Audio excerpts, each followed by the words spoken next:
আপোষহীনতায় তিনি, আপোষেও তিনি। বাংলাদেশের রাজনীতিতে তিনি এক নিঃসঙ্গ শেরপা।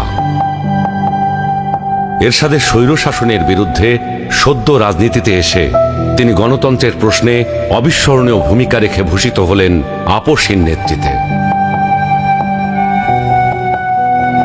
2007-এর 1/11-এর দুঃশাসনের কালেও আপোষহীন রইলেন। নিজের এবং সন্তানদের নিরাপদ জীবনের প্রতিশ্রুতির বিনিময়ে গণতন্ত্রহীনতাকে মেনে নিলেন না।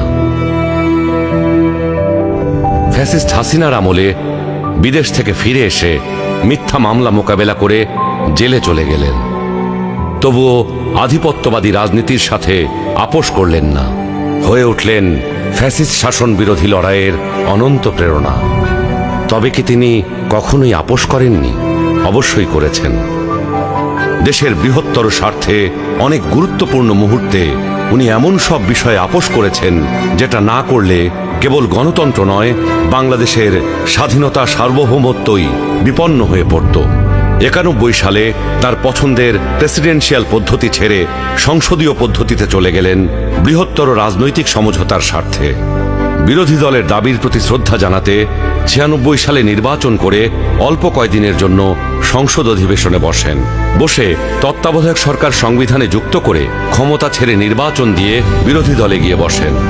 2008-এ একপেশে এবং অসমান নির্বাচনী ক্ষেত্রের কারণে পরাজয় নিশ্চিত জেনেও নির্বাচনে অংশ নেন গণতান্ত্রিক ধারাবাহিকতা রক্ষার জন্য।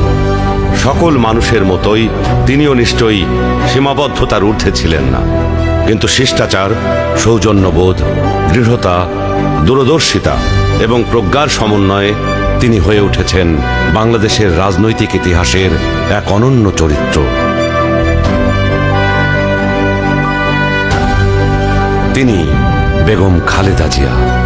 আমরা সকলকে বন্ধু হিসাবে দেখতে চাই, কিন্তু কেউ যদি আমাদের বন্ধুর বেশে প্রভু হতে চায়, সেটা আমরা কখনো মেনে নেব না, মানতে দিব না।